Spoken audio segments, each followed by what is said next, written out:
Hey, everybody, welcome back to PodCakes. Today's guest has an absolutely inspirational and motivational story. See, just a few short years ago, he was diagnosed with a very rare form of muscular dystrophy. And in that same short amount of time, he has found a very unique way to raise awareness and raise an astronomical amount of money for the Muscular Dystrophy Association. In fact, the MDA has came to him and made him the ambassador for the state of Illinois for the MDA. It's a very remarkable story. Friends, if you like what we are doing here on Podcakes and you're watching or maybe listening to this on YouTube, could you do me a favor? Could you make sure you go down, like, subscribe, share with all your friends, and leave us a comment? Even if it's only one word, please leave us a comment. If you are on Spotify listening to this right now, subscribe to the channel and leave us a comment too. Even again, if it's just the one word. What that does is that makes this channel grow and we can start reaching a larger and more diverse audience base to get these kind of stories to the people who need to hear it. I really hope that today's story will maybe reach somebody with a recent diagnosis who may be feeling maybe a little lost, scared, maybe even a little hopeless with the new diagnosis, and they can find inspiration within this story. Maybe this will reach somebody who outside of this is just feeling discombobulated in life and things aren't going their way. Maybe this story will help inspire and motivate them. Or maybe you're somebody that just likes good inspirational and motivational stories. This podcast today checks every single one of those boxes. I'm happy to introduce part one with my good friend, Billy Zureikat.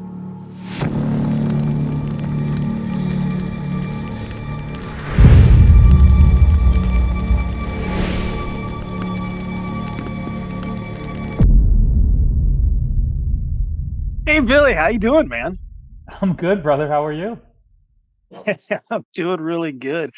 We just had a little bit of a technical tofu, so we hit the reset button and we're starting over right now. So Let's do it. luckily we weren't too deep. No, I know. You caught that. We've been an hour and a Yeah, half into this. I'm like, oh God. yeah, that would have been totally like, oh my gosh. But hey, you live and you learn, right? So, anyways, everybody, Billy and I go back. I think we go back about what 4 years now, and Yeah. we as some of you know, and some of you do not know, my professional life, I'm actually a truck driver and I own my own business. And so one of the things that we do is we have to look up agents and stuff. And the agents are the ones with the loads and we're the ones with the trucks. So we have this really good commingled relationship that we have. And so Billy had a load one day. I didn't know him. I just called him up, said, hey man, I'm looking at the load A, B, or C or whatever it was from going here to there. What do you think? And that's really how we started. Yeah. Yeah. We started back in like 2020. You called and we did a couple runs together. I dispatched you and we had a good working relationship, kind of just got to know each other a little bit. You actually, fun fact, I don't think you know this, but you opened up a huge door for me with one of my larger customers, brokerage companies, whatever you want to call it, clients that I work with, that was a little hesitant to work with our company, but they were in kind of a pinch, and you were looking for some freight and a run to keep you busy. Worked out really well. You were on that load, which had a lot of eyes on it, and everything went swimmingly. They loved it.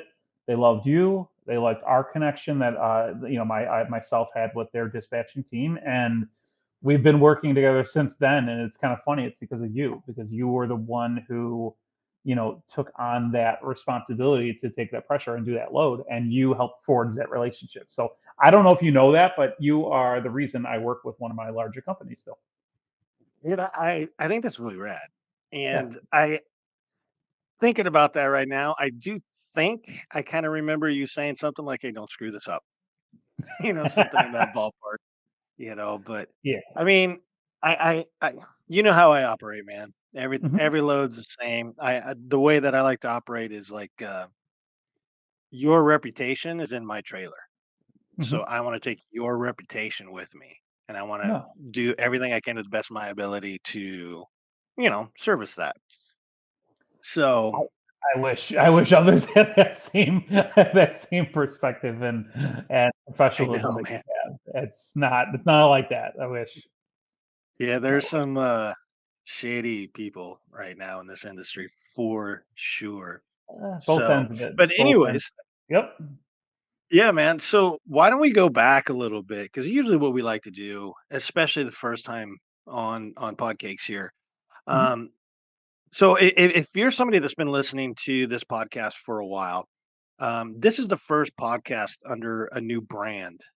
It's just now PodCakes. So I have a YouTube channel and Instagram. It is Motorcycles and Pancakes. And originally, when I started this podcast, it was kind of, the secondary child to Motorcycles and Pancakes. So I did the play on words and I called it Motorcycles and Podcakes. And that was kind of the way that you could tell the difference between what I was doing on YouTube or whatever.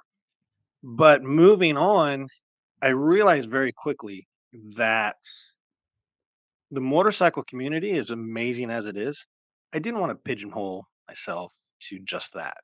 Right. I wanted to be able to expand. I wanted to be able to talk to different people. I wanted to, just expand to anything that I wanted to get into. So within the show, I guess you call it a show. I'm going to do three different kind of shows within it. Right. So when you look on it, you can see what you want. So we're going to do episode's called In the Helmet, or Inside the Helmet rather, and that's all motorcycle related stuff, right? We have Billy right here, and this is not a motorcycle related topic, and this is going to be outside the helmet. That's going to be this kind of broadcast with those people. And then another motorcycle view is called Point of View, or Current View rather, and that is going to be another kind of a big step for me in the podcast world. Really, I got some really important people who are willing to come on, and it's just going to be more of a non-biased, non-political, non-geopolitical thing, but we're going to kind of just talk about world events, kind of what's going on. So that's going to be called The Current View. So anyways, this is Outside the Helmet with Billy. And dude, like, I'm just happy you're here, man. I think Thanks you for having me, have, man. dude, you've got, not only are we like friends and we have that bond and that relationship as friends, but your story and the way that you're dealing with things, I mean, that's an inspiration to just everybody as a whole, period. And I really want to get into a lot of that, but also let's just start from day zero, right? Little For sure. Billy, where he's growing up. I know sports were important to you, Mhm. and so like just take us back to little Billy. Where did you grow up? When Sure. did you find sports? All that kind of stuff. For sure. So I'm born and raised in Chicago. Grew up on the south side of Chicago. I'm a child of the mid '80s, or and a teenager of the '90s. So growing up in Chicago, of course, I'm a Bulls fan. Basketball is my favorite sport. I have the greatest team ever, the greatest athlete ever, Michael Jordan, to look up to as a child. Yeah, I he was didn't okay. understand. Yeah, he was decent. I actually didn't think you like teams lost. I thought you just win championships and you just win games. Like in 1996, the Bulls won 72 games. They lost literally 10 games all year. I remember each of the 10 games they lost like vividly because I'm like, oh, wait, we lost? What?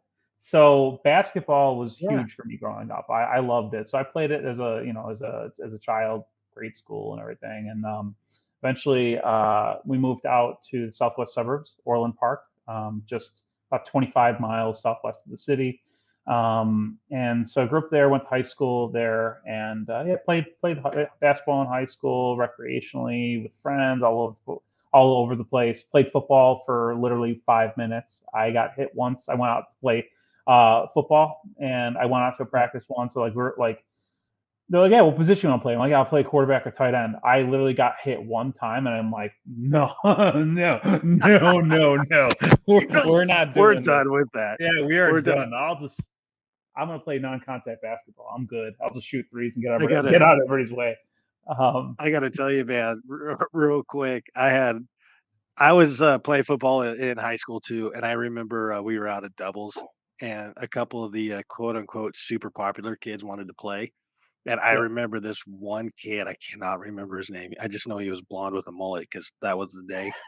He just freaking like literally one pass just got drilled and walked to like got up and just walked to the locker room. Never saw him again. It was like the same thing. He was just like, That nope, was don't want to that do was this. basically me. I swear to you, I made it through the rest of the practice, but I got it was like the picture day too. It was very funny. So I at least got a picture. So there's me posing like on one knee holding a football. I'm wearing it's hilarious. You could tell I play basketball. I'm not wearing cleats. I'm wearing a pair of Air Jordan 11s that were my brother's shoes. These all white Nice. patent leather Jordans, and I'm just like in this picture, like, yeah, I am not doing this after this photo. I am done.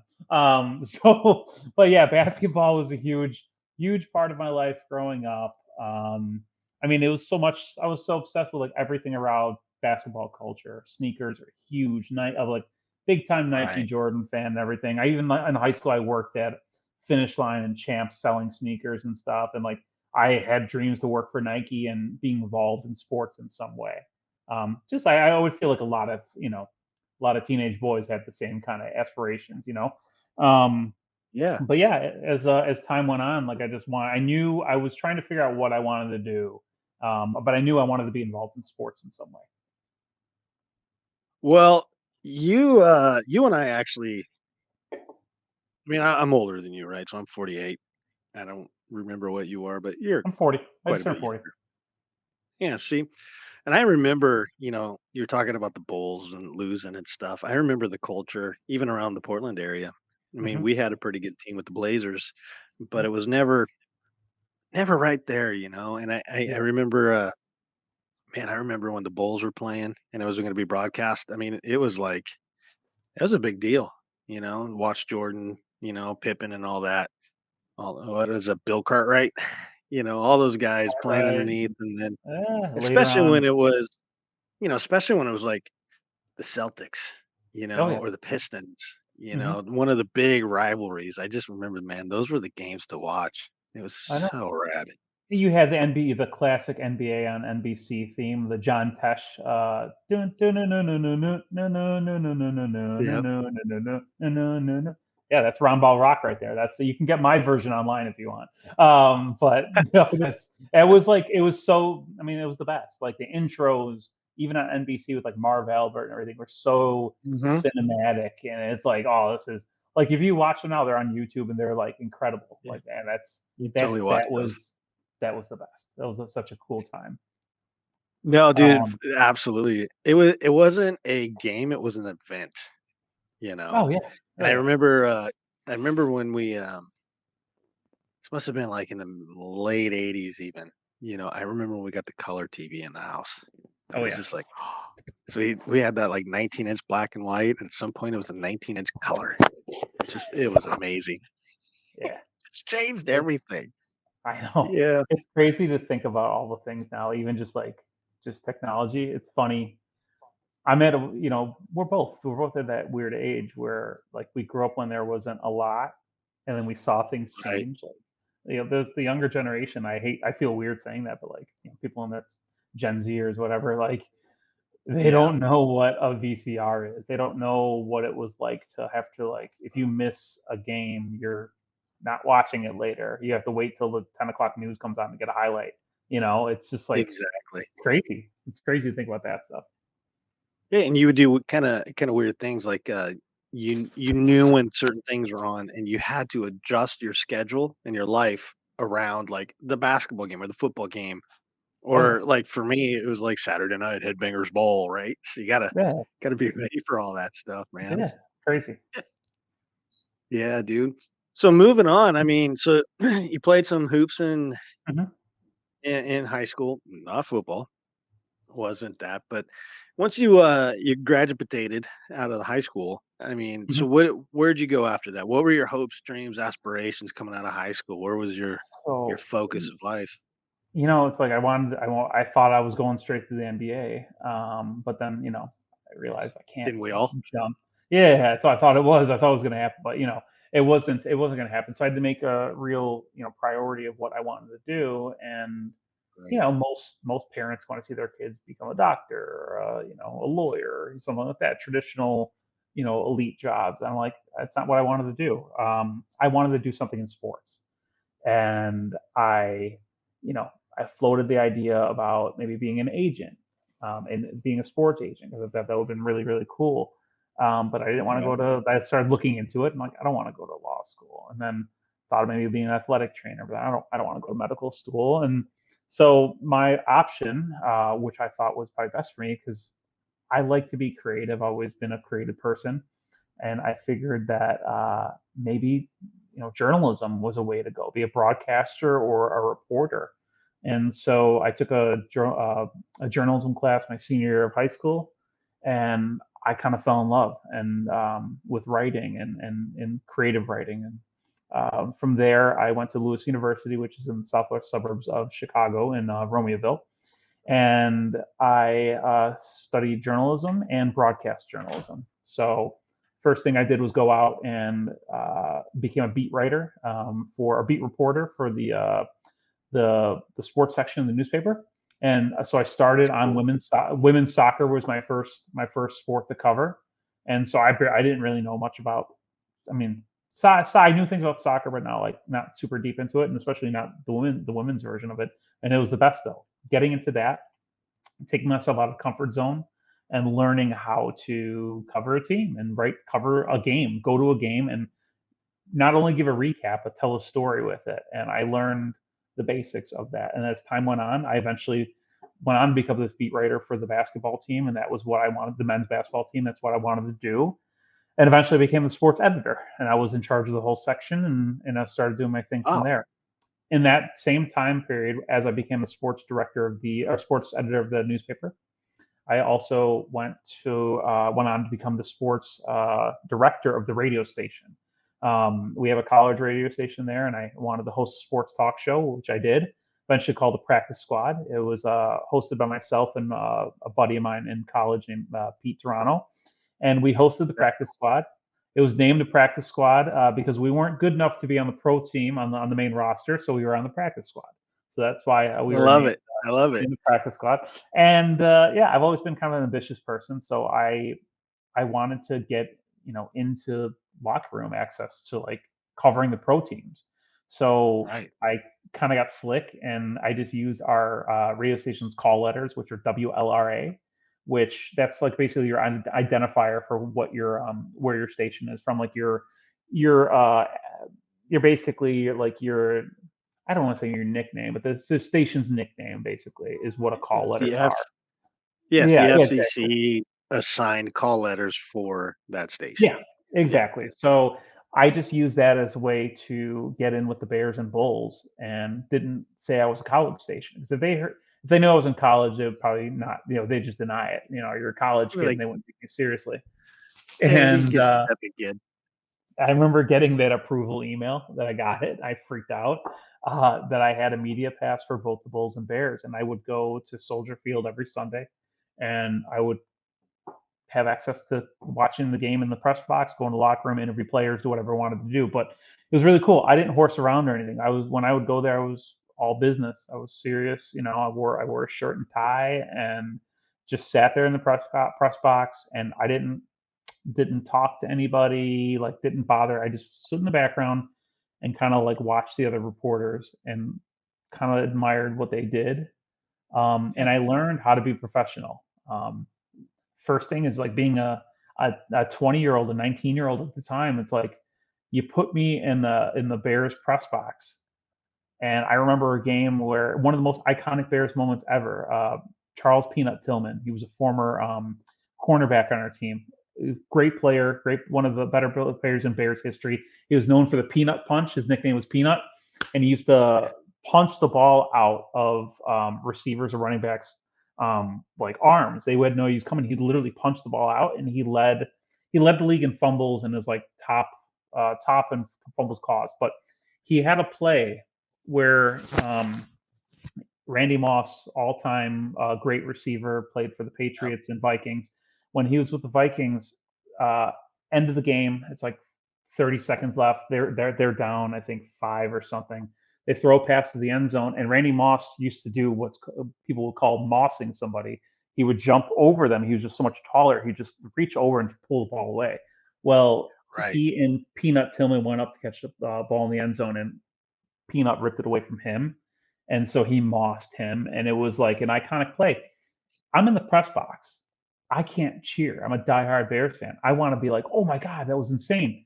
I can't. I have to just shut up. And I learned at that moment, this is how you carry yourself. And yeah, it was really, really cool. I ended up like getting connections there and started having some of the players on, on my college radio show. I had them record like little liners saying, hey, this is Peanut Tillman. You're listening to Billy Z on the practice squad. And so it gave my That's college radio rad. show this really like professional vibe to it. It was really, really cool and a cool experience. And as time went on in college, I knew that this is what I want to do. I won awards for my writing in college, won awards for my radio show, and I was very confident in my abilities. And I wanted to work for the iconic 4 letters ESPN. That was my goal. And so I started reaching out to ESPN Radio here in Chicago, and wanted to check and see if I can, if they had internships or anything. And I nagged them for like 6 months. I would call like every week, following up. And I finally got in touch with somebody, and they said, come on in for an interview. I crushed the interview, and they said, yeah, we'd love to have you. And I remember having a conversation on my first day. And you can kind of tell, like, you've gotten to know me for a while. My like kind of irrational confidence I have sometimes, and just like Yeah. belief in my professional abilities. I remember going up to he was a producer, and he's also like one of the maintenance, not maintenance, excuse me, engineers, and like sound engineers for the station. And I remember Okay. walking into Ernie's office, and this is my first, just going to be my first day. And I told him who I am. And he's like, "Oh, you're new intern." I'm like, "Yeah, just starting up." And I'm like, "Hey, Ernie, can I ask you a question?" He's like, "Sure, what's up?" Like, "Do you guys hire interns?" He goes, "We never, I'm sure if you were good enough, there might be an opportunity for you. We haven't really had anybody, we've had down the road, maybe things come up, but we haven't really ever hired somebody directly off their internship." I look him dead in the eyes. I go, "Okay, well, I'm going to change that." And then I walked out, and I immediately I put my work in. I hustled Nice. while some people are going to get coffee and stuff for other people. I did the normal intern stuff too, the things you have to do that come along with it. But I just sat back in one of the back studios when I had free time where I wasn't like on schedule to do things, and taught myself how to use the equipment. Started making like highlight audio sound packages just so I can be better. And when the time came for me to actually like do work, I'll be ready. And I was. And so time went on. Eventually, I started making an impact, and they started seeing how hard I would work, and how, like, at a young age, I was being very professional about the whole thing. And yeah, an opening came available 6 months into my internship, and they said, "Hey, we would love to hire you. We have this position open as a part-time producer. You would be, being a board operator for White Sox baseball, maybe eventually become a producer of White Sox baseball." And I Wow. was a junior. I was a junior in college, and I already had my job at ESPN. It was crazy. Dude, that is really cool. We've talked a little bit about that in the past, but hearing a little bit more of the detail, I really like the ambition part. Like, yeah, I'm gonna change that I for didn't do that sure. in an arrogant way or anything. It sounds like that, but it was more just Mm. like I told them, I just when I walked out, like, I'm gonna work really hard at this, and I'm gonna build my own path and tell my own story here. And I did. And eventually, after I got hired, my first gig was to produce White Sox baseball, and it was pretty crazy. I produced the White Sox 2005 season, the season they won the World Series, and so I was involved in the White Sox World Series. I was on the board running. I did all like the highlight packages, the creative work, so like all the hype audio, because it was not really hype video, it's radio. but like all the highlight packages, the highlights with the music and like telling a story through audio was my passion and my strength. I thought a really special ability to do that. I can visualize things that I can watch something on TV and I can see the highlight happening and I hear the audio. I'm like, okay, that's gonna be clipped here. This is gonna be the highlight, but I'm gonna use Yeah. this song with it. It's gonna tell the story. And I would like just love doing that. And eventually went on to produce some of the sports talk shows. I produced the Waddle and Sylvie show, which is actually still on the air here in Chicago, number one sports talk show in the city. And yeah, I worked at ESPN from '04 to 2010, and I had really successful times. I just unfortunately the business was a rough one that didn't pay much, and I got tired of working a couple jobs. I worked that was my main job, and then I took like a part-time sales job to kind of like make it work financially, but it just wasn't. I was faced with the decision to kind of at a crossroads. I'm like, do I do something that's fun and stay in this for a while and grind until the money making opportunities really come out, or do I make a change? And I decided I wanted more in my life, and I decided to make a change. And that's actually how I got connected with our trucking company that we both worked for. Is friends, family worked in the business. My best friends, basically, three brothers I grew up with. Their family was always involved in the logistics and trucking industry, whether they Okay. owned their own trucking company or had a warehouse. And they saw how hard I was working and the output that wasn't, the financial aspect wasn't, supporting me in a way that made sense. And they felt like I was kind of getting taken Right. advantage of for the quality of work I was doing. And yeah, in 2010, I resigned at like the peak of my abilities. I was producing the number one sports talk show in the city. I was known as the best sound producer in the city and kind of being groomed to do bigger things, but I just didn't want it anymore because it didn't make sense for me. It kind of burned me out, and I needed a change of scenery. I totally get that. One of the things that I'd like to comment on is when you go back and you're watching the event and Mhm, you actually, you're watching sports and you're like, oh, that right there. And like how you totally described it, right? So recently, like, oh, I don't know, just over a year ago, I actually started doing like editing and stuff mhm. for the YouTube stuff. And I use Premiere Pro and I just grind on it kind of the Yeah. same way, self taught. YouTube is your friend. I watch other people's videos, go, how would I do this different? How should I do this different? And so on. And then you get into like After Effects and you start learning all this stuff. But it's really kind of hilarious because now, like, I'll watch a commercial and I'm like, that is junk. Oh, Who yeah. edited it? Why would you edit that way? That is Oh, yeah. ridiculous. Those graphics are terrible. It's crazy. Not that I could do any better, but it's you start getting that analytical mind towards it. And you're like, oh yeah, that's Oh, no yeah. good, man. Oh, yeah. I mean, I still to this day, when I hear anything on the radio, I mean, I can tell, like, when I was in it at the moment, and I was like I had the reputation of just being, like, the elite sound guy at our station and really in the city. Um, and I love like I can hear things and that other people couldn't hear. Even in my own stuff Yeah, would we they loved it. People were like, "Oh, that's awesome." And I listen back at it. I'm like, "No, that wasn't great. I need to fix that." And they're like, "What are you talking about?" I'm like, "I can hear the little space. There's still too much gap here." Or, I could have used the lyrics came in after a highlight and a word was cut off or something. To the right. regular Yeah. ear, no one hears it, but to me, it's like I just had the ear for it, It's just and it's also just my Yeah. work. Um, It's that any one person it's that'll hear it, you know? I I would do things all and this is I still do this to this day, which we'll talk more of the other stuff later, but, like, Yeah. I like to be I put so much thought into everything that I do. I like it. I I am fulfilled when I get to really expand and showcase creativity. So, like, if I watched a highlight, for example, and say if it was something sparks if it's something a dramatic moment in the game and I'll think of like three or four songs that and like think of the lyrics of the song. Can I fit those in to tell a story? Or even if I don't want to play lyrics and I just want to have a song in the background, it's not just music in the background.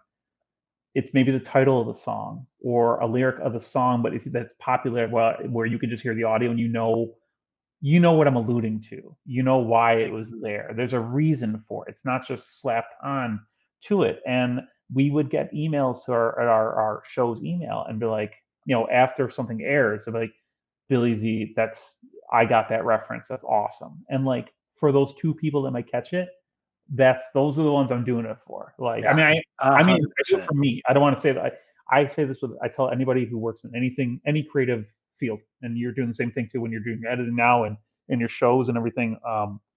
Like, if you're not doing it for yourself, why are you doing it? Like, I don't Right. pander to an audience. Like, I literally make this stuff because I like it, and I trust and I'm confident in my abilities that if I think it's good or I laugh or whatever, someone else is going to think it's good and they're going to laugh because I trust my gut on this. And at the end of the day, I don't care if they don't like it because I just made it for me. I like it and I'm happy with it. Oh, yeah, And that's my creative, 100%. my view on that. Oh, 100%. And the music thing, music is so, like, important, Hmm. to whatever you're doing. And so, a lot of the platforms that I'm putting my stuff on, I can't just go and get, like, the new the new Taylor Swift song or something, right? Like, you just Yeah. can't go and get that. It has to be royalty free or whatever, and you have to buy the program, but there are times, like, I have this feel for this moment in the video. Like, Hmm. I know inside what I feel and how I want that, and I will go through music. I mean, literally over an hour just playing a small 1 or 2 seconds or 3 seconds of a song going, nope, nope. Yeah. Maybe. I don't know. Maybe. Nope. Until you get that one where you're like, found it. There it is. Okay. Yeah. I know. Let's put it on. That's though. It's just That's the perfection. creative process. Well, it's the creative process. Like that's why Yeah. people do this because you have a part something in your brain sparks this that you need to go on this and it's going to take you a while to do it and it doesn't matter because it's like it's part of the journey. I used to edit in a very like weird way. We used to use something called Odyssey. It's where and I think this program is long gone. It's not But it's on my other laptop, I got it. really? I wonder, I mean, well, it probably looks very different though. We used to use this Yeah, like basically this big like console. It had this Odyssey app on there, and yeah, um, I used to edit, and you'll understand this because obviously you do video editing. I would edit back to front. So instead of the start of the video yeah. or the start of the audio, I would go backwards. And people were like, and they watched me do it, and I'm like, they're like, what are you doing? And I'm like, this is how it needs to end. I'm gonna go ahead. I'm gonna do this in reverse because I need to move things around. And I would just like I remember having interns that I would teach, and because I was an intern, I took pride in really helping interns and teaching. Because when I was an intern, I didn't have a lot of support about like no one really put their arm around my shoulder and said, "Hey, let me teach you how to do this." I had to go back, and I'm not throwing anybody under the bus, but like they had their jobs and their things they needed to do, and they didn't have time to do that. So I took it on myself to learn. But when I was involved and I was a producer, and now I'm in that role where I'm the teacher, I took pride about anybody who interned under me was going to learn, and I'm going to teach them how I do things. And I tried to teach it in the bare bones way, but then I also showed them my way. And I remember watching some of the interns behind me, like, "What the hell are you doing? How did you just do that fast?" I'm like, "All right, here you go." And I would like take it through and show them the process, and then they broke it down why I did that, and then they understood it, and they're like, "No one would. This would never been taught, and yet like no one would have taught me this. If you didn't come up with this whole process, this doesn't exist." And that helped me understand it so much better. Um, and eventually, actually, one of my interns, his name's Chris Tannehill. Shout out to Tanny on 670 The Score here in Chicago. It's the rival radio station, actually, ESPN. He's been a long time sound producer. He took the reins that I started as being known as the best audio producer. He is the best audio producer and probably passed me up anything I ever did. He's been doing it since basically I left. He produces afternoon show there, but his sound quality editing is like when I say elite, like elite, elite, elite. We talked about Jordan earlier. He is the GOAT. Well, Chris Tannehill is the GOAT of audio production and sports radio. Like it's amazing. But he still to this day he won an award for best sound producer, and this newspaper was kind of doing a profile on him. He shouted me out in his thing in his little report to this day, and Rad. he said I learned from two people, Jason Goff, who's actually Jason Goff is the Bulls pre and post game host on TV here in Chicago now, and he's like Billy Okay. Z Zureikat, like he taught me everything he knew, and he took time, and a lot of people don't do that, and he showed me how to do this stuff. So the creative process is fun, and I really loved going through it, and I know that Chris does it and you do it. Like it's a cool journey to go through and just seeing something through. It's Yeah. taking something that's just sound and turning it into something special is a cool thing. Yeah, and I think the way that you were talking about, like, hey, I'm now the producer and I have these interns, and the way that you kind of step back and actually kind of give them something and teach them something. I really think once we move forward here with more about Billy, that's a really amazing kind of character trait that you have. Like I learned very early on that you weren't some sort of like bullshitter or anything. You were like very straight shooter. And I think that's probably why our professional relationship really has been so good. Because it's just like, hey, A, B, or C happened. This is what's going on, or whatever. But just taking the time to learn somebody and getting that shout out and stuff. I mean, how rad, That's somebody cool. just looking back and just giving props to somebody who didn't have to take that time. No, not I mean, well, it's just like Chris didn't have to shout me out either. Like that was really cool. I haven't been in the business forever, and it's kind of crazy like how life happens, and we'll obviously talk more about it, but like I'm oddly connected to media more now than I think I ever was in the past, and probably better at it than I was too. When I worked in radio, I didn't have any ambitions of being a host. I kind of settled into production. I talked about how I wanted to be a broadcaster and a reporter, but when I worked at ESPN, I was strictly audio production and producing a show, coming up with ideas, strictly being behind the scenes. My voice would Yeah, be on some things, some of my production things, but not much. I didn't like my voice. I felt like I spoke too quickly. I didn't enunciate great, I don't think, and I was not proud of it. And I also never really thought like, okay, I want to host a radio show. I kind of settled into being a producer, and I liked it.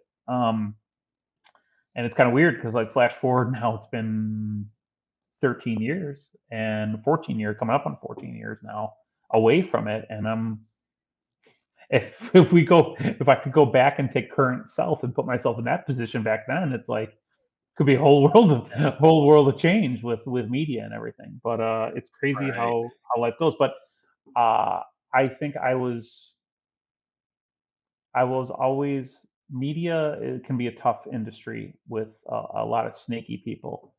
People saying Oh they're yeah. going to do one thing, not doing it. A lot of lying, a lot of BS to get ahead. And so when I Yeah. left there, I was never that person. I was always honest. My parents raised me right. So, I when I left that business and I was out of media now, 2010 passes, I'm now with our current company with Landstar. Shout out to the big Yep. blue star. And I said when I came to this business, I heard that like, yeah, there's a lot of lying and a lot of BS in it too. But I'm like, yeah, I'm not going to do that. I'm not going to do that. I'm going to be me. I'm going to handle myself with treat people with respect and honesty, and that's how I want to forge my relationships because they're not going to ever question my character. You can question something else if you want to. You want to complain that I don't give you proper rates or whatever you want to do, but like, or whatever your professional complaints are. You're never going to say that like Billy lied to you or Billy was not working Yeah. hard for you. I don't think anybody has to worry about No, that coming from you for sure. no, I'm Especially, I not mean, worried about there's that. different agencies out there right now. I mean, man, some of them are just horrible trying to take advantage of you. And it's I've been doing it for so long, you can you pick it up, the Yeah, way that they word or phrase things like, I know you what you're about to say next, No, no, I but was I've yeah, learned, like, from talking to in our business, talking to, other brokerage companies, because we're essentially our company, we're a brokerage company. We're a trucking company, we're also a brokerage company. So, I talk to other brokers, I talk to other, drivers, and my, shippers and people, all these different people I work with. There's a lot of BS and there's a lot of nonsense in it. And in our company, we have thousands of agents and there are thousands of drivers. As an agent, which I can only speak of because that's my role, as a dispatcher, freight broker, whatever you want to call me. I wear a lot of different hats, yeah, you do. but I could only control myself, and so I have to stand out amongst the thousands of others. And so my reputation, I will stand out because of my reputation. I've built a reputation over the years that, like, I'm not going to screw you around. I'm just trying to get, basically, I just want to get through the workday. I don't care that much to mess around. It's trucking. It's not my life. I'm doing this to pay the bills, and I'm not here Yeah. to screw you over. So I got a lot of stuff going on outside of work that I care a lot more about than I do where a random shipment goes to, and I'm not going to do that to somebody. So I'll always be Yep. real, straight shooter, and hey, that's how I forge relationships. Really hope that people are picking up on some of these little keywords that you're saying about yourself, about being, just honest and integrity and all of this, because I think that's really going to come forward here in a little bit once we get into some other stuff, which is oddly kind of almost a segue of what we're Okay. talking about Hmm. into the rest of your life, because I'm trying to think of the timeline right now because you're engaged to Rachel Hmm. and trying to think, did the diagnosis come before her or after? It was after you guys No, no, just met. before. No, it was It came before. Here, before? so let's do this. Let's flash forward. You know where I was in 2010. I leave Yep. ESPN. Now I'm with Landstar, Yep. and Yeah, around let's that fill time this I'm gap in around. for sure. Yeah, so, like, I leave ESPN. I'm about 20, probably 29 when I leave. So around the age of 30. Okay, I'm no longer working in sports media. I'm working in my new career in logistics and transportation. And basketball is still part of my life. I'm playing recreationally with friends a couple times a week. It's nothing like not professionally or anything like that. Just with friends, pick up games and stuff. But we'll play for hours. We'll go on a Tuesday Yeah. night, Wednesday night, rent out a gym, and we'll play from 7 o'clock until 10 p.m. Just running games all day. And so I'm still playing. Feeling okay, and all of a sudden, weird things started happening. This is where my story changes. So Yeah. after being healthy my entire life, active, playing sports, working in sports media, you've heard it all. And then all of a sudden now, on these Wednesday nights when I'm playing basketball, I'll be on defense, and all of a sudden I just lose my balance and fall. Like my legs give out and I trip. And so I push, I get up and I just, okay, get going. And this doesn't happen every game, but maybe like one out of every 4 or 5 games we play, I might like lose my balance or trip on my feet or just, something happens. And I'm like, what the hell is that? I just assume I'm 30 now and I'm at the other end of it and now I'm uncoordinated. Like this is just part of life. I'm getting older. But You just it thought was, 30 was old. yeah, I just thought thought I'm just getting old or something. So Yeah. but as time goes on now, like these little backpedaling falls or shifting falls start happening more often. I would be on a, picture this, three on one fast break, myself and two others. Person got the ball down the middle, and here's me tailing to the corner. I was always a 3-point shooter, so I would go spot up in the corner. Friend passes the ball ahead of me, like leads the ball ahead so I can run go get it. And all of a sudden Yeah. I can't get it. Like I'm there, I'm looking at it. It's not super far ahead of me. I try to get it and I just can't reach it quick enough. Ball goes out of bounds. Friend looks over, is like, "What the hell was that?" I'm like, "I don't know, man. I thought I don't know. I should have had it." 3 possessions later, I get the ball, pass me in the corner. Instead of popping a three and hitting a three like I normally was pretty reliable, I would airball it, like not even close to the rim. Like I'm talking like feet short. And it was like friends were like, your feet weren't set. You just kind of like you rushed. And I'm like, I don't know. I have no idea. I should just slow down. And so alarming things are starting to happen, or like eye raising things were starting to happen. It still wasn't even alarming yet for me. I'm like, I don't know what's going on. I thought I'm just rushing. And then yeah, then I noticed like my running would even start to get a little choppy. Like I would start, anytime I had to change direction quickly or make reactional moves where, again, like on defense, for example, or a quick decision where I have to do a quick cut, my leg would just like give out and I would fall. And my friend's like, "What? Why you're clumsy now? What's going on?" And I don't know. Um, as time goes on, like flash forward maybe like a year later, I noticed that like I would always wear like leggings or like tights under my basketball shorts. They were becoming like a little loose. Like my muscle mass, my legs was getting smaller, and I was like, "What the hell's going on? This is weird." Um, like something was up, and I did what any guy probably would do in his early 30s. I ignored it. I just kept trying to play through it. Right. And a couple years passed. It's still kind of mild, but it's slowly getting a little more noticeable. Of looks like I'm limping a little bit when I walk. And like my gait was a little off. I noticed that like getting up and down stairs was becoming a little tougher than normal.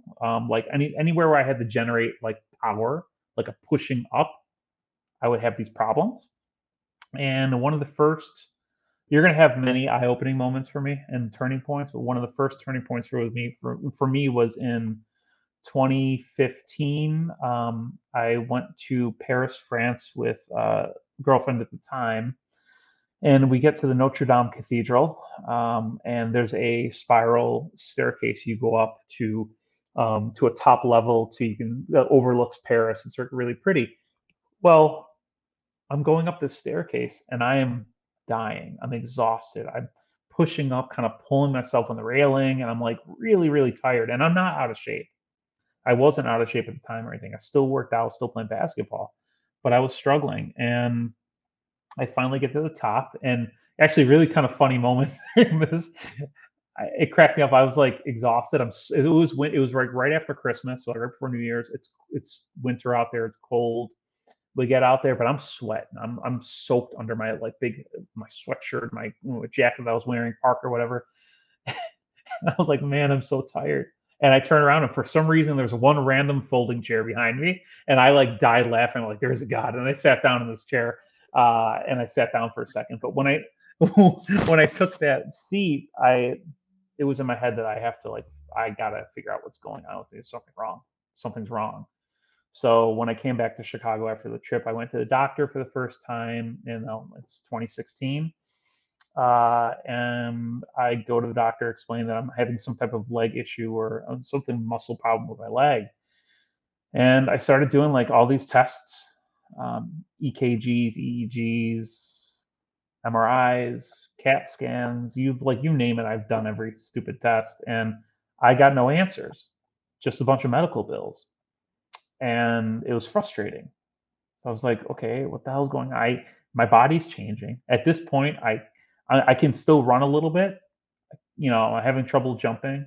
But like, I'm a lot weaker than I was 4 years prior. But even like getting up and downstairs, like I'm kind of like leaning on a railing more. Even like when I'm sitting down, I kind of had to push up a little bit to like get up. And but I don't know what's wrong with me. So I'm just like, the hell? I didn't want to go to the doctor anymore because I'm like sick of just getting these bills with no answers. So I just stopped going to the doctor, and I'm like, okay, what do I do? What do I always do? I'm just going to work through it. I'm going to work harder. So I started going to the gym every morning at 5 a.m.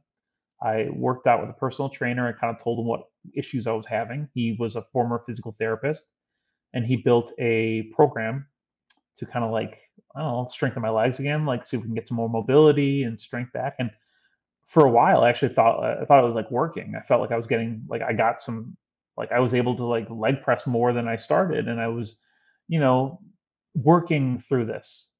But I was really just kind of like putting a band-aid on something that was a lot more serious. And one thing that would happen a lot was I would fall. My leg would give out at random times, and those falls that I mentioned in the basketball court would happen in everyday life. I'll be walking at home in my apartment, and just like leg gives out and I fall, and I just push myself back up, and I'm like, it was like it's like a light switch. Light switch shuts off, and I just fall like an instant, and Yeah. it was very weird. And it would happen a lot. It happened sometimes in public, and and I look like a normal, healthy guy. Like you would never know anything's wrong with me. So like I was fighting this reality that I had, and over the years I would fall. I mean, I fell hundreds of times, but I never really hurt myself. I'd always just like push myself back up and keep going. And now, here, before I go on, I'll see if there's anything you want to add to this because it is kind of a long transition here or a long story, but No, I think this is really good because there was a lot of this that you and I had a really long conversation when you found out, and you're kind of backfilling some of the gaps in that conversation that we were having. So mhm. I think this is actually really good. But you're doing a good job of, because I was like, okay, you're falling a lot. I mean, were you getting hurt, or whatever? And No, I'm fascinated by what's going on here, and it's just well, emotionally and everything. You're just like, oh, man, really, it it's was kind of, so to take you more into my life, like yeah. that relationship that I told you that the woman I was in Paris with, we were in a long-term relationship. Well, that ended in 2016 abruptly, um, Okay. out of nowhere. And so 2016 was a very, very difficult time for me. I had a 4.5 year relationship end. I am having something crazy happen to me physically. I had to move, all basically in the same. I had one of the wildest stretches. I don't even know if Rachel knows this story. Like I had a stretch. I had a one of the most trying stretches of my life in like 7 days, literally 7 days. I come back from a trip that ex girlfriend and I were on. Went to Eastern Europe. We did like 10 days in Prague, Vienna, and Budapest. So I come back off of this awesome trip and feeling good. Besides physical stuff, I know something's going on, but like otherwise life was okay. So I come back from the trip. First thing that happens from the trip, I'm driving, going to the grocery store to pick up some like chicken on a Sunday morning. And all of a sudden, as I'm driving, I have a green light. I'm just going straight. And it's this like offset, kind of like blind intersection. So it's like there's east, west, and the north, south comes off on an angle. All of a sudden, I'm driving through and I have a green light. I'm going straight. A police car, SUV, does not have his lights on, doesn't have anything, comes flying through the intersection and T-bones me, spins my car around, destroys my car. I drove a Mini Oh, Cooper at the time, man. and thank God it hit the back of my car, like the back door, and so I spun around. The car was totaled. Well, not totaled, but it was very damaged very badly. But I thankfully was just I held onto the wheel, I had my seatbelt on, but like I spun around, my car was a mess. It was terrifying. I could have died in that Oh, accident. yeah, I'm It sure. was Yeah. that was the first thing that happened.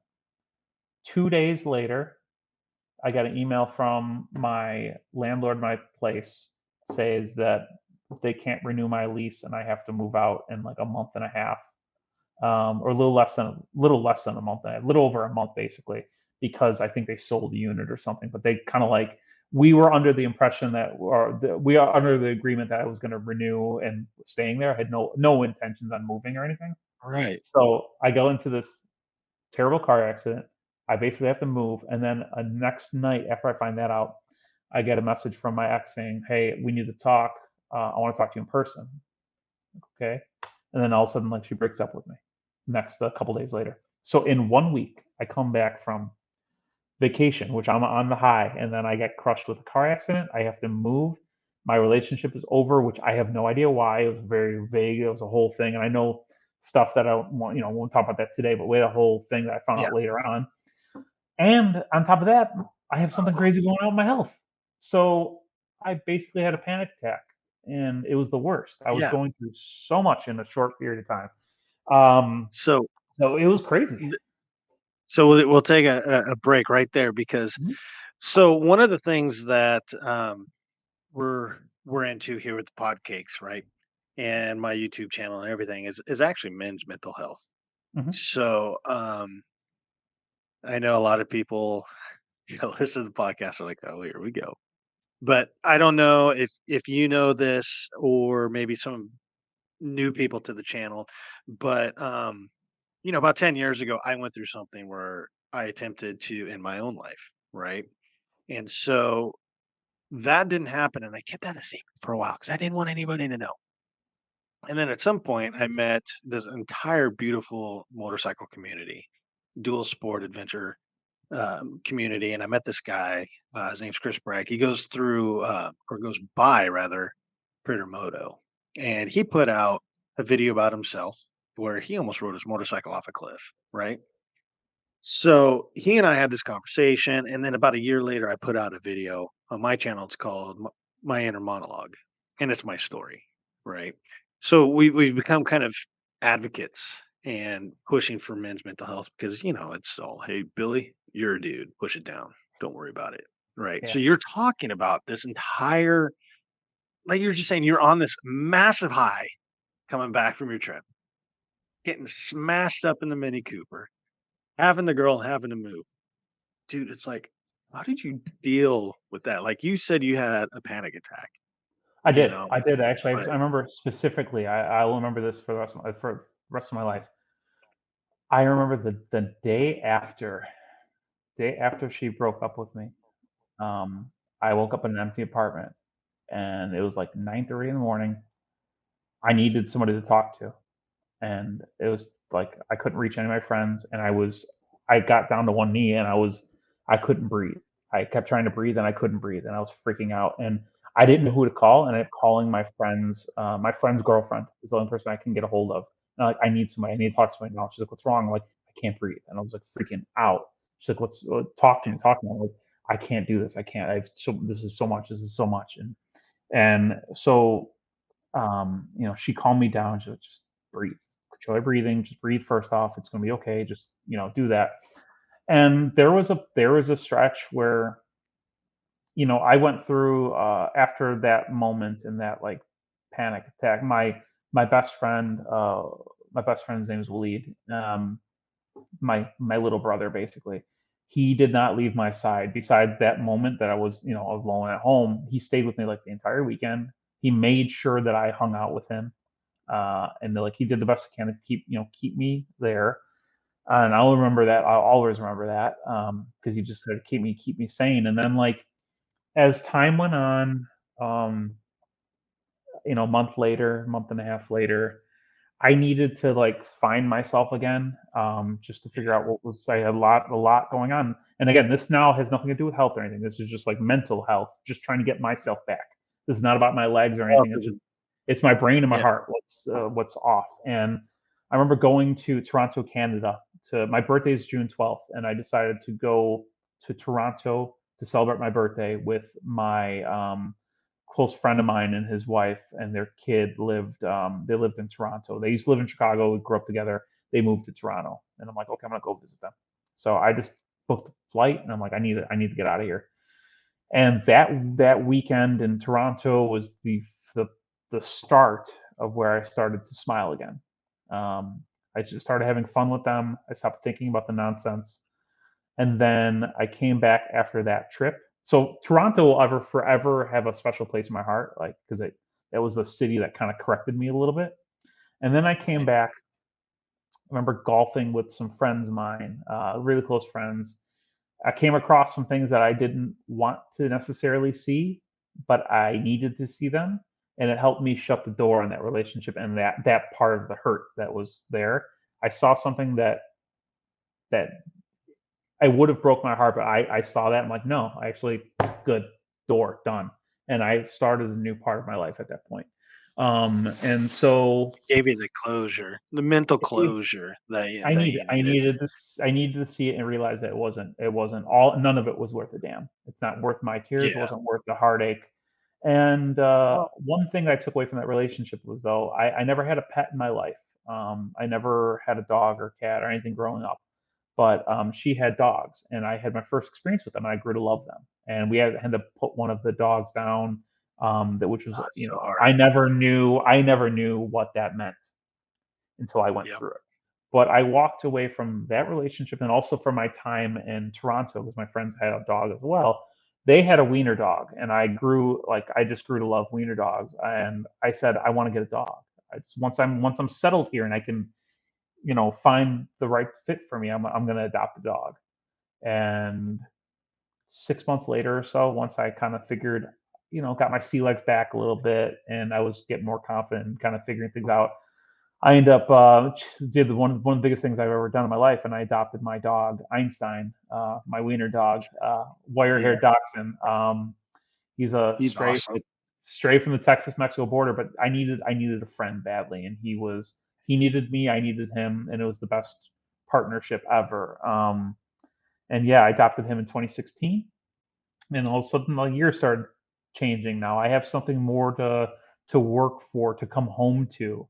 I wasn't like dating anybody or trying to like go out. I was more just trying to work on myself. But now I have a reason to be home because I have Einstein at home. And I Yeah. remember even like the Cubs won the World Series in 2016, and I remember during that playoff run, I would go to a brewery out here, Hopewell Brewing, in my neighborhood, and it was dog friendly. So I'd bring Einstein with me and put him in a little Cubs jersey, and we'd watch the games. And so together, he was like my good luck charm during that playoff run and that World Series run. So 2016 started really, shitty for me and poorly, but then it ended really great with the Cubs winning the World Series. I find my dog now, and I have my friend, and I'm starting to move forward with things. But back to my health, which is something that was a constant during this time, and the unknown, I should say, the true unknown. You know, a couple years pass. This is 2016. Let's forward on to 2019, and you talk about mental health and trying to figure out how to go through things. Well, I'm still trying to grind through this, but now I'm in much, much worse physical condition. It's getting worse and worse. It's progressing as years go on. At this point in my life, I can no longer run or jump. When I'm sitting down, I have to push up to get up, and I can't get up the stairs without a railing now. I'm just kind of going up, pulling myself up, leading with my right leg. My left leg is stronger, so I'd like lead, taking a step with my left leg, and then kind of pulling myself up. So like one step at a time, pulling up, one step, pull up. And but friends and family don't know anything's really going on with me.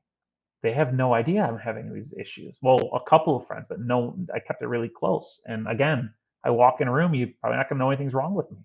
I don't, I'm not. I have a slight limp, but you got to really be paying attention to catch it. And so I'm just continually, in a weird way, like kind of like living a lie because something's wrong, and I'm not doing anything about it. I'm just trying to go through with it. So Are you trying to 2019. hide it? Yeah, oh yeah, I would live every day. I hit it. I hit it every single Yeah. day. My friends knew I worked out a lot, so if like they said, "Oh, it looks like you're limping," I was like, "Oh, it's leg day," which is kind of hilarious. I would say it's leg day, but I mean, I was just sore. I'm just tired. That's what Yeah. I would just say. Um, It's leg day.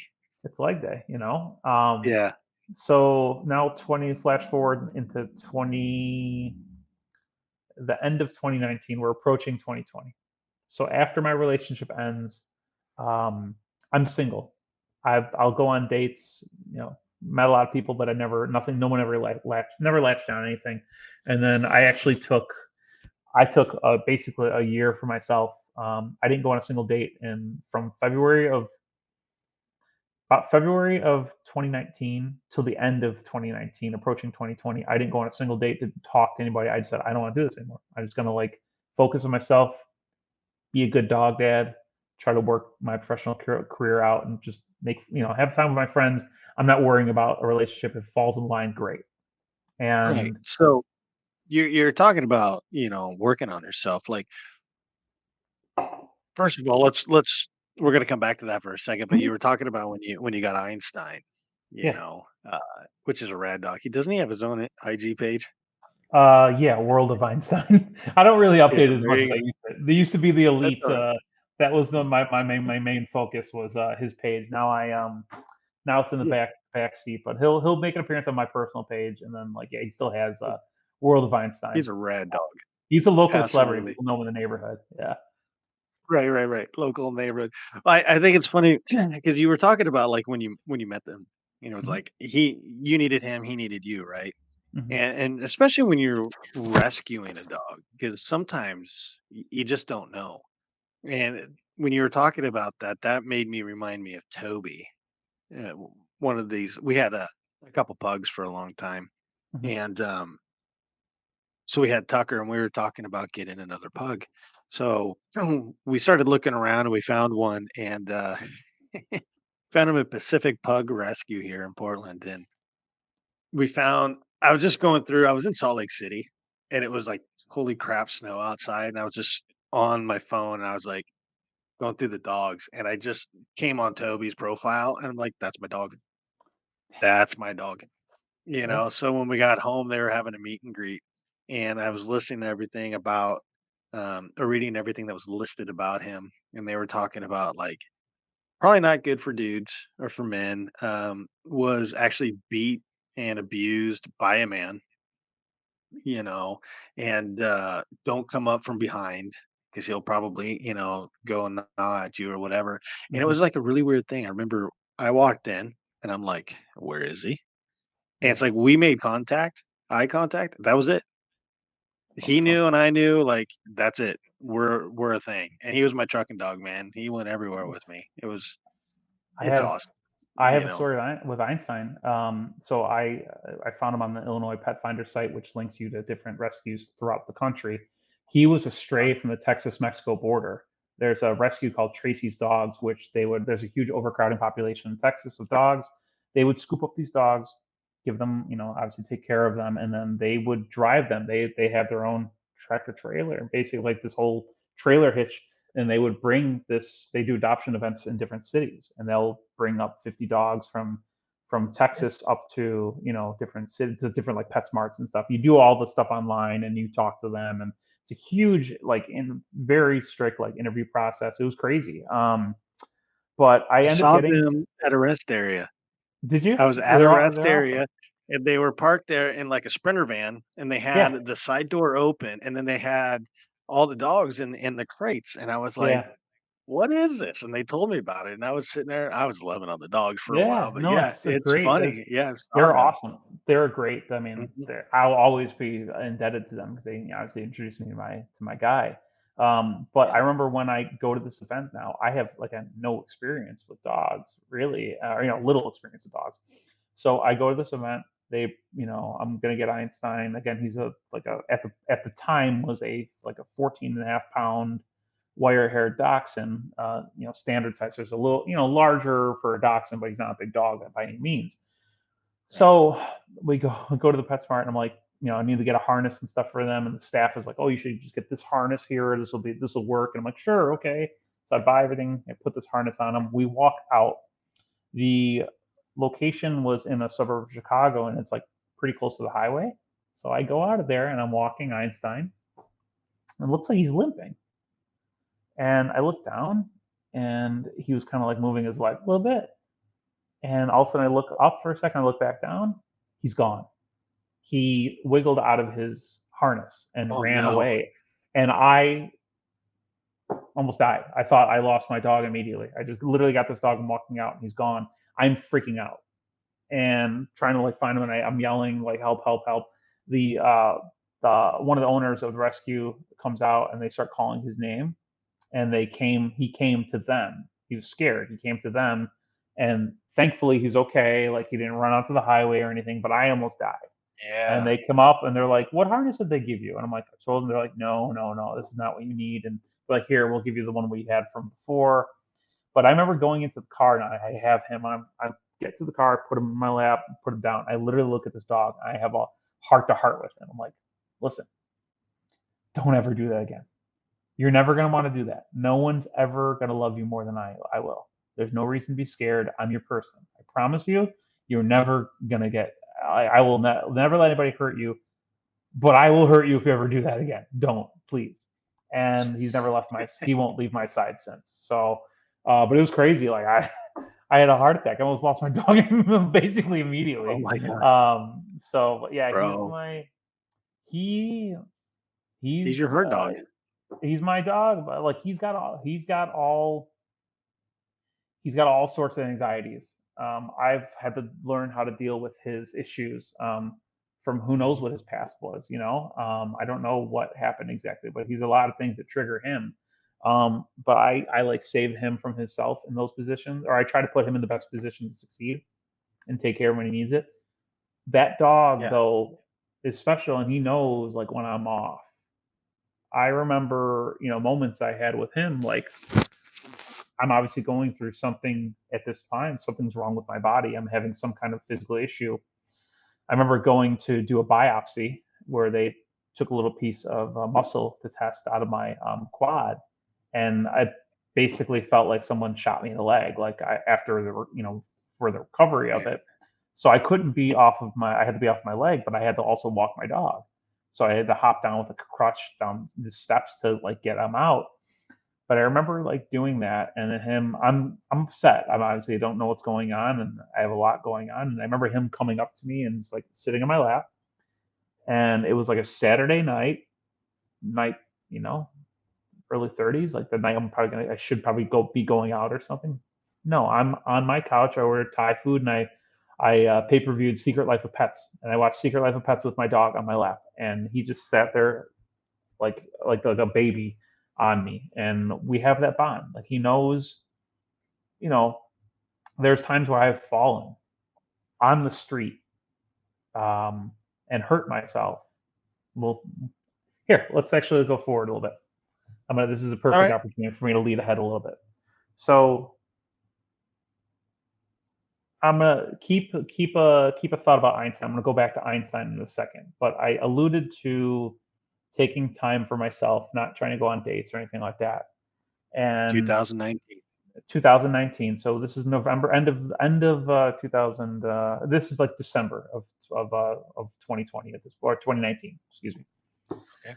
I'm at home in my apartment with my neighbor and her friend. So these two girls were over. We're just talking. We're having a conversation about like dating, and we're all lamenting how dating sucks and how dating apps are the worst. And this is like the worst time to just complaining about dating. And I told them like, yeah, I don't want to. Yeah, I've been good. Have been going on dates. I don't even want to like think about it right now. And they're like, how are you Hey, not with anybody? How are you not with anybody? Like, you're like let, one of the let's nicest. let's go back just a minute Oh because yeah. what we have going on right here in the Portland, Oregon area was we have a pretty nasty ice storm going on Hmm. right now. And so you were talking about December of 2019, Hmm. and we just had a major glitch and we lost everything for a minute. We lost you for Oh, okay. from December 19th on. So maybe I'll do Okay. some studio magic or maybe I'll Yeah. just No, leave it that's in. cool. I don't No, know. leave it in. Leave it in. It's kind It's of all neat. so yeah. Yeah. Basically, so we go back to November, December of 2019. I kind of took basically from February of that year to myself and said I don't want to go on dates. I just want to kind of like hang out with friends, enjoy life, find myself, feel comfortable, get more comfortable alone, and not need anybody. And Yep. I end up having a conversation with my neighbor, and her friend came over. We're just like, kind of lamenting about dating and the culture and frustrations and such. And they're like, Billy, how are you not with somebody? Like you're one of like the coolest people we've ever known. Like you're such a good dude. And they're like, you need to put yourself back out there. Like you should do it. Like go back out, try to get back on. Like go on a dating app. Like just do it. It's a great way to meet people. Don't have to dedicate your life to it, but like it's just a way to meet more people. And so they sold me on the idea, and I'm like, all right, whatever. So I ended up downloading a dating app the next day. I matched with two women right off the bat, because I'm the man. No, so I'm joking. So You're like, of course I know, did. I know. I'm kidding. So I matched with two people. One was just some woman. The other person was this just beautiful woman named Rachel. And we like match and start a conversation right away, and it's a really fun conversation. And that's one thing I kind of like. I always I never enjoyed I don't never like casual dating. I never like cared for that, but I was always I can have conversations with anybody. Yeah. And in those settings, even when I was in a relationship and my friends were on dating apps, they used to hand me their phone and I would like do the small talking conversations for them. I would get their dates set up for them and like almost ghost right for them. That was I love like having stupid conversations and like BSing. I'm good at that. And that's the one thing I enjoyed. But like over the years, what I hated was I usually didn't get a lot back.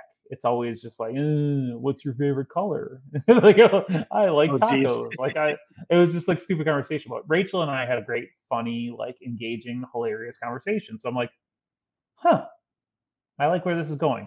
I immediately just kind of get her number. I'm like, here's my, or I give her my number. Here's my number. Text me if you want to, chat off of this. She messages me, and I'll always remember it was hysterical. First message she sends me was a GIF of like a foot, but the foot was like waving. It was like saying hello, but it was just a foot. It was the weirdest, creepiest thing, but it killed me. And I'm like, okay, well, I think we may have a winner here. So it was kind of funny. I deleted the dating app and I just started texting and having conversation with her. And now this is January of 2020. So we end up talking for really talked consistently, even on the phone, which is kind of like a lot of people don't really do that when they don't meet. We had conversations on the phone, we text. We knew each other before our first date pretty well. So the edge that was normally there for a first date, meeting somebody, was kind of off. We were both looking forward to meeting each other, and Right. we had a great first date, and then the first date turned to a second date turned into a third date, and this spanned over like a month and a half, and all of a sudden we're out at a brewery for a friend of mine's event, and we get an alert saying that sheltering in place is starting tomorrow because something called COVID is spreading, a rare disease, a respiratory disease is spreading, and all businesses are going to be shut down, and we can't leave. I'm like, the hell? We just met. Obviously, we're like a month into talking, a month and a half talking, dating. What do you want to call it? And um, we're faced with this crazy news, and I'm like, you want to just come stay with me because we lived in very different neighborhoods in Chicago. She was more toward like downtown, and I'm on more on the west side. I'm like, you want to just pack up some stuff and stay with me for 10 days? She's like, yeah, let's do it because we didn't know. Like, we don't know. We didn't. Can we leave the house? We don't know what we're expecting. So Yeah. all of a sudden, we go from just kind of dating, getting to know each other to living together, like right off the Okay. bat. And So yeah, many it's crazy. questions right now. Yeah, So go many for it. questions. Yeah. So COVID was actually like super rad for you because you're like, hey, mama, come over here. You know. Yeah, besides the whole But like, okay. besides the whole death thing throughout the world, it was great. Oh Kidding. yeah, dude, for real. I'm So kidding. I know. So first date, where'd you guys go? First date was at a place called the Hoxton. It's a hotel here in Chicago, a really nice hotel in the West Loop, which is kind of like a trendy, cool neighborhood. Um, I used to go to the Hoxton. There's a Hoxton in, I believe, New York, Chicago. I think Portland actually. There might be a Hoxton in Portland. Um, hold on a I'm not second. This is sure. gonna bother me now. I'm gonna do off camera research. Yeah, Portland. there you go. So Yeah, the there's a Hoxton in Hoxton, is Portland. that downtown? Like the one in It's Chicago? Yeah, it's a neighborhood called the West Loop, which is just west of downtown. So like, minutes from downtown. It's like the West Loop, I would say, is the area that has it's like it's like the restaurant, they call it Restaurant Row. So like a lot of really nice restaurants, cool bars, kind of like a cool area, industrial area. It's been built up. It used to be nothing, now it's like a really hot spot neighborhood. So we Like go to 18 years ago, for my 30th, right? My mom, she's like, "Hey, what do you want to do?" And I wanted to go to a Cubs game. Mhm. So my mom took me to the Cubs, for my 30th. And I Yeah. remember we were cruising through downtown somewhere, and I want to say that's where we went to smash down some food one night, but I don't know. I felt like it was like downtown where we were, but Probably in the that area. name sounds right. So yeah, the Hoxton Hotel. It's just it's really nice hotel, but then they also have like a really nice like lobby bar. So we just kind of met in the lobby bar. It's pretty like really kind of a little loungy area. I used to like work remotely from there sometimes. I bring my laptop and I just go like sit there and work. During Oh, the day nice. it's kind of quiet and stuff. I just kind of hang out there. Um I thought it was just kind of a cool, like just a good spot for a first date. And Oh, then man. yeah, and then like I went on a couple dates early on, but this I'll go back to before we were before we moved in. We'll get to that in a second. But yeah, a couple first dates were fun. We did a couple fun things, and then I can actually tell something kind of more regarding the health. The first, that one of the first times I was with Rachel, where there was kind of like a moment. Like, what was that about?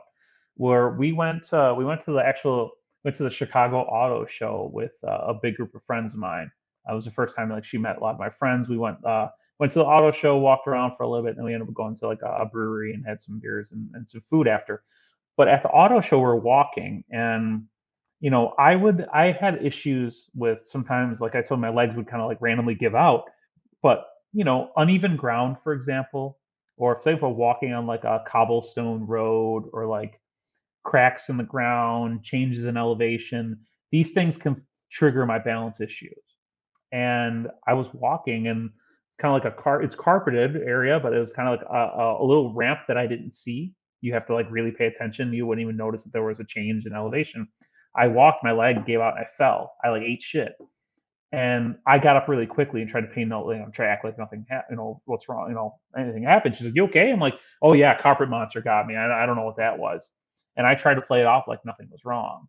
So, she didn't bring anything up at first about that. But one of my biggest fears before meeting Rachel, and then really during the entire time of being single, was having to talk about what was going on with my legs when I don't have an answer.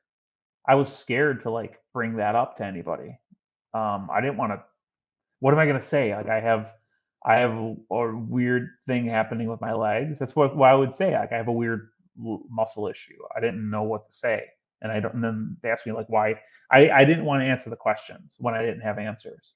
So I just was Right. really nervous about it. So, she didn't bring anything up at first, but then now we get to the point of sheltering in place happening, and now she's staying with me, and she's a very smart, intuitive person. She brought it up. I don't remember exactly what time, when this in the timeline she brought up, but she's like, "Hey, when you fell back there, like what really happened?" And I was so scared. I didn't want to tell her. She's like, what are you talking about? She said, when you fell the auto show, like you fell, what happened? I'm like, all right, here's the deal. I have something going on.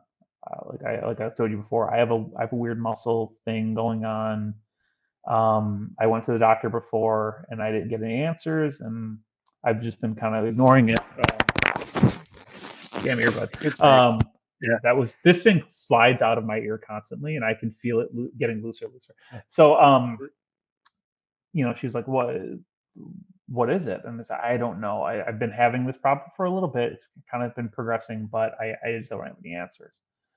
And I need to go back to the doctor, but this is like COVID's happening. Hospitals are kind of starting to shut down. Like I can't go to the doctor. So Right. I just kind of had this agreement with her, like I'll look into it, but like she knows it was kind of a touchy subject. So like I would talk to her about it, but like I wouldn't really like get too deep into it, because I had nothing. What am I going to say? I have nothing to say. I don't know what's going on. And so yeah, now we're living together. 10 days turns into sheltering in place, goes to a month, and a month turns into 3 months. And we all went through the same story with COVID. Basically, we are at now June of 2020, and I tell her like she was we were all working remotely. She was working remotely with her job, but then like now they're going to start maybe going back into the office, and her office is close to her old apartment, which is not where I live in my neighborhood. And so I said, what's what's the point? Why are you going to go back? Just stay here. We're obviously happy. We're getting along now. Our relationship is kind of speeding up because of COVID in a weird way. Like we had to figure out if we can live together right off the bat, you know? So we skipped a lot of the steps that others didn't have to do, but it was working out for us because we were happy with each other and enjoyed our time and made the most of being together. We had some really fun moments during COVID. We were together instead of being alone with our pets. We were together with our pets, and it worked out really Yeah. well.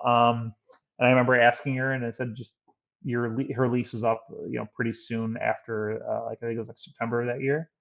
I said, just stay with me. I'll drive you to work. I'll make sure you get there. Don't worry about it. And I never let her leave. She ended up moving in, and so our relationship, you know, I got to forward onto this. The story will forward on here, but I proposed to Rachel in December of 2022, going into 2023, and we're getting married this October. So, uh, Outstanding. yeah, that's Yeah, dude. our relationship's kind of like it's a COVID success story, I guess. Um, but Yeah. I'll be now this crashing is your wedding, just yeah, yeah. FYI. No, that's fine. That's fine. You'll be there, and I would, be honored to have you there. I'd love to be there for sure. So this is where the story starts to, there's a lot of good. My story is, what's going on, but there's no beginning, middle, end here, and this is where we start to get more clarity. Okay, Mhm. so I'm going to take you back just a little bit. We're back in 2020 now. Rachel and I are not engaged at this point, but we're obviously dating, living together. She's witnessing me fall a lot around the house. I am falling constantly. You know, maybe once or twice a week in the apartment. Pretty often. I'm falling and having these issues. And each time I just I push myself back up. I get up. Okay, I'm not hurt. I'm not hurt. And then everything changes. February 13th of 2021, um, we decide to get out of our apartment and just want to like change the scenery. We're kind of places are still kind of shut down because of COVID, and it's still a little weird here in the Chicago area. And we decided, let's get out. Let's go to like an outlet mall. Let's just go walk around. So we get to the Rosemont outlet malls here in Chicago, or just outside of Chicago in Rosemont. I take one step out of my car, literally one step. My leg gives out and I fall. Now, I have fallen, like I told you, a ton of times over the years, but I've always gotten back up. This time I fell on my foot, on my like right foot, and my weight was on it, and I felt a pop. And I immediately knew something was wrong. I like kind of buckled awkwardly onto my foot. And I am in a Yeah. parking garage that's like, it's February, it's cold, there's like snow on the ground in this garage, it's like muddy and dirty. And I'm sitting in this like puddle and I can't get up. I'm hurting. I know something's wrong. So Rachel comes out, she's like, "You okay?" I'm like, "No, just give me a second. Give me a second." I kind of like the shock is going on. There's cars Right. passing me by, like looking at me and asking if I need help because I'm just like on the floor. And I'm like, "No, just give me a second." I like compose myself after a moment or so, and I push myself up and I hop back to the car, get in the car, and this I remember this. It's so stupid. This is like just me, dumbass me sometimes. I'm sitting there. I'm like, okay, just give me a second. We'll go inside. We'll go shopping. She's like, what are you talking about? Like, go. Did you look at your foot? And I'm like, I didn't. I didn't. I looked down. I'm wearing a pair of Adidas. They're called Ultra Boost. It's like just like sneaker. It's Yeah. kind of like mainly a mesh kind of cloth thing. I can see where like the toe box is of the shoe, and here's a flat shoe, Oof. and you can see my toe like just actively pointing up, just like this, flat foot, toes up, and you can see it Oh man. pushing against it. So I immediately go, oh, I'm in like shock. It's kind of like numb, I don't realize what's going on. And so we have to go to the ER. She drives me to the ER. My toe is dislocated. There's like a joint. My toe is dislocated. So my big toe is like literally sticking up, and I'm in such pain. And so we go back, and I get the ER, and they try to numb it, and they can't numb it, and they're like, "This is gonna hurt, but we need to get this back in." And I'm like, "All right." And it was literally the worst pain I've ever felt in my life. Trying to pop it back in. They finally get this thing back in. I joke when it You finally went said in. I think finally. I when it, oh, because it took a couple of times. They even tried to numb it. Yeah. The numbing hurt more than anything because it doesn't really numb. It's just an awkward area. Right. There is I think he said, I think what the doctor said, like a 5 or 10% chance that joint could dislocate without you breaking anything. So like that's just, I didn't break a foot or anything, just dislocated that joint, and it's very rare for that to happen. And mind you, all I did is take Man. a step. I didn't fall from a crazy height. I literally just stepped down, and my leg Yeah. like just impact went down. So the feeling when it actually popped back in, I say it's kind of hilarious. I felt like I just peed, pooped, and throw up at the same time. Like every weird thing that you can happen to you, that's the feeling I went through. But Oh man. the doctor though says, what happened? Can you tell us what happened? I said, I literally just took a step. But I have an underlying issue, and I kind of explained I have something going on, and Rachel's with me, and they're like, you need to go see another neurologist. You have to figure out what's going on. This is, something serious is causing this. And Rachel was very patient with me during that. Just about we've been dating for a year at that point, and she never judged me. She was patient with me when I said, I'll go eventually. I'll go, and I never did. And I needed this to happen for me to finally do it. But her friend was a neurologist, and she didn't specialize in these type of things, but she reached out to her and said, hey, can you recommend somebody for Billy? He's got this issue. We need to figure it out. Her friend was able to set up an appointment with a new neurologist at Rush Medical Center here in Chicago, and they said like he's gonna do whatever he can to figure out what's going on. So we set up the appointment. About a week later, went to the new neurologist at Rush, told him what's going on, and now in 2021, the medical world had changed a lot from 2021 to 2016. There is something called genetic testing that wasn't available when I was doing all my tests. The doctor thought that there is some type of muscular disease, and he thinks it might be like a genetic disorder. He's like, there's an 88% chance if we do this test that we can get a diagnosis. He's like, I think I know what it is, but I want to still check. It's like, okay, whatever you need to do. So he swabs my nose and swabs my cheek. There's no blood test. There's no machine I'm into. There's nothing. It's just a couple of swabs. A week and a half later, I'm driving during my workday. Actually, probably talked to you. Probably booked you on a load minutes before I get this call. But I get a call from a 312 number, Chicago area, and then I'm like, oh, I think it's the hospital. I get a call and I pull over. And it's Dr. Jacobson from the medical center. He's like, hey, do you have a moment to talk? I said, sure. He's like, all right, we got your results, and we have a diagnosis. I said, sure. Oh, well, I was like, what's going on? And he goes, all right, you have what's called Limb Girdle Muscular Dystrophy 2L, and it's also known as LGMD2L. It's a very rare form of muscular dystrophy that you were born with. In the next episode of PODcakes Outside the Helmet, Part 2 with Billy Zureikat.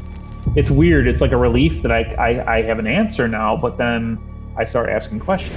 Cooking became my passion. Would you be interested in becoming the ambassador for Illinois for the MDA? And I said, gladly.